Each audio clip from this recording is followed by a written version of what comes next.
Chris, we want to keep watching the fish swim in the water. Well, hold on, because we got to show you some cool stuff first. Before any of you keyboard warriors go in the comments and say, "That's not a shark, it's a lake sturgeon." We know it's a lake sturgeon, okay?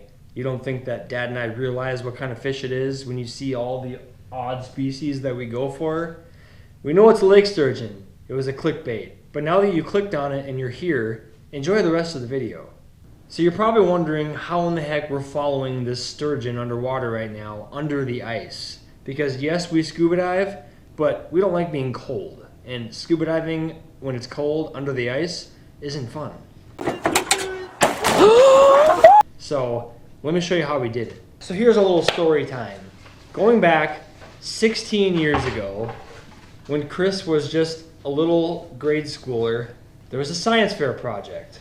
And Chris and his dad put their engineering minds together and developed what we like to call Gen 1 ROV.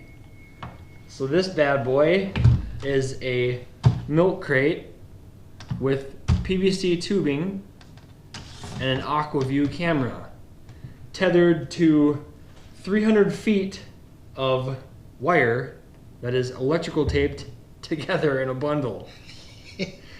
In other words, it took for freaking ever to wrap this entire cord assembly. It looks pretty intricate, and that's because it is.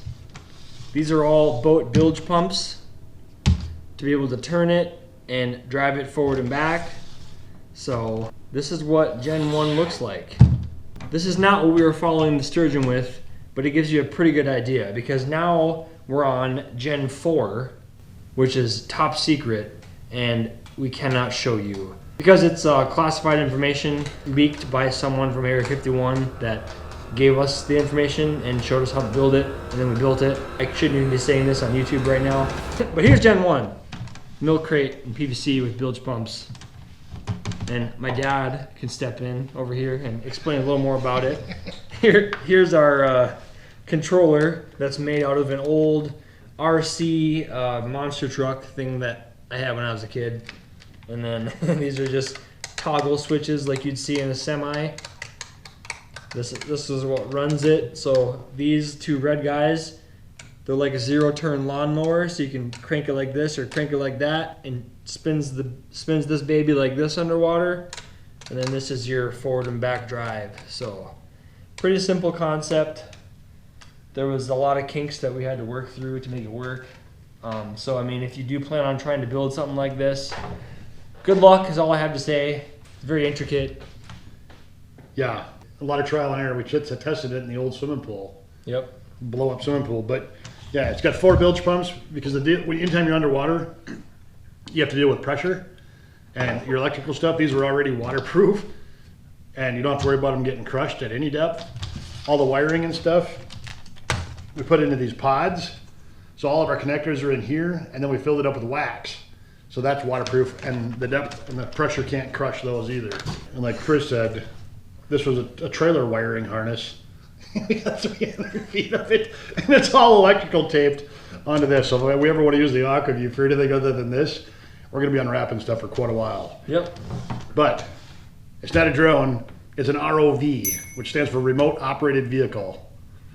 Yep. Marine biology people like Spud would know exactly what this was, because it has to be tethered. Otherwise, there's no electrical signal transferred underwater. Even nuclear submarines have to shoot a beacon up. Yes, I wanted to touch on that, because for those of you that don't understand frequencies and water, once you go under the water table, you lose connection with everything. So it has to be tethered. It has to have an umbilical cord.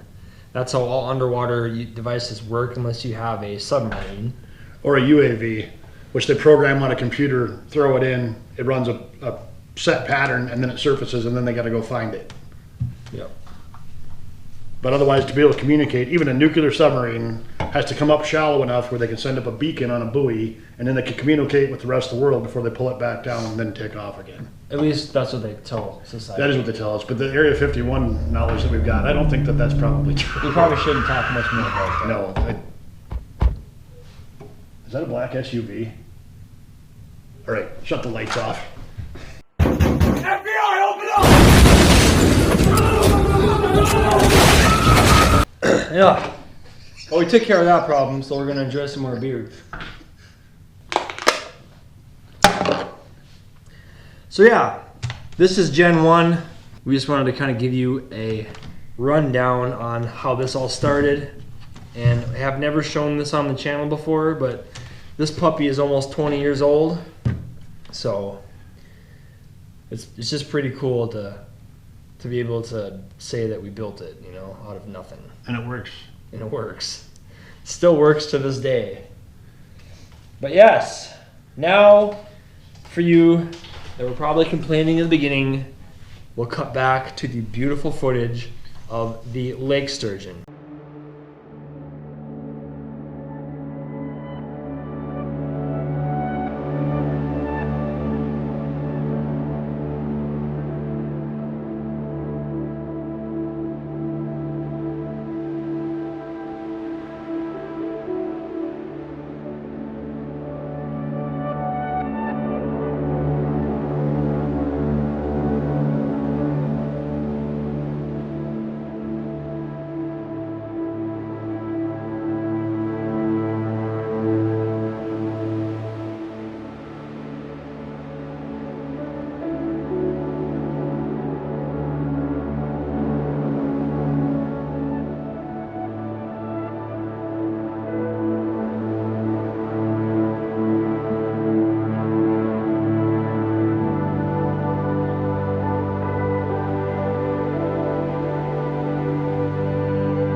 What the f was I gonna see again? Perfect. The blooper reel. Yeah. I'm 2 beers deep. I forgot what I was gonna say. Okay.